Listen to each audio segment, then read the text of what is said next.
Hai guys, selamat datang kembali di channel Freebius. Ini dia Honor Band 5e. Sudah menggunakan USB plug charge seperti Huawei Band 4 yang kemarin saya pernah review guys. Bisa lihat di kanan atas. Di bagian belakang ada spesifikasinya. Kemasan warna putih berbeda dengan Honor Band 5 warna biru. Oh ya, untuk kamu yang baru pertama kali hadir di channel ini bisa mengaktifkan subtitle. Saya menyediakan dalam beberapa bahasa guys. Juga bisa dibantu subscribe-nya dan nyalakan lonceng agar tidak ketinggalan video terbaru dari saya. Di dalam kemasan hanya ada user manual dalam bahasa China. Lalu ada petunjuk pengecasan sama seperti Huawei Band 4.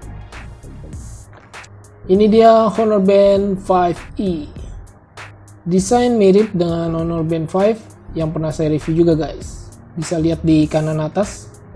Yang bikin beda ada di bagian strapnya, seperti Honor Band 4 Running. Bagian belakang ada heart rate sensor.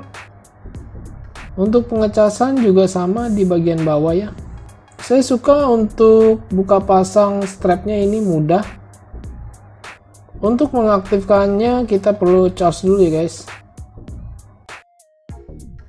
Ya, ketika nyala muncul tulisan Honornya.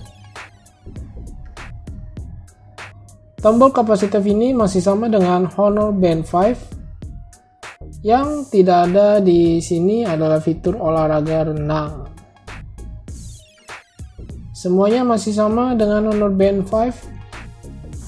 Dan untuk fiturnya masih sama juga menggunakan app Huawei Health. Menurut saya yang bikin beda dari Honor Band 5 ada di pengecasannya guys, tanpa kabel. Jadi kita tidak usah repot kalau bepergian jauh harus bawa-bawa kabel charger. Honor Band 5e ini cukup simple, tinggal dicolok saja guys. Dan tahu sendiri tipe Honor Band ini daya tahan baterainya ya, tidak seperti Mi Band bisa berminggu-minggu tidak ngecharge. Ya, itu saja sih kesimpulan saya tentang Honor Band 5 ini.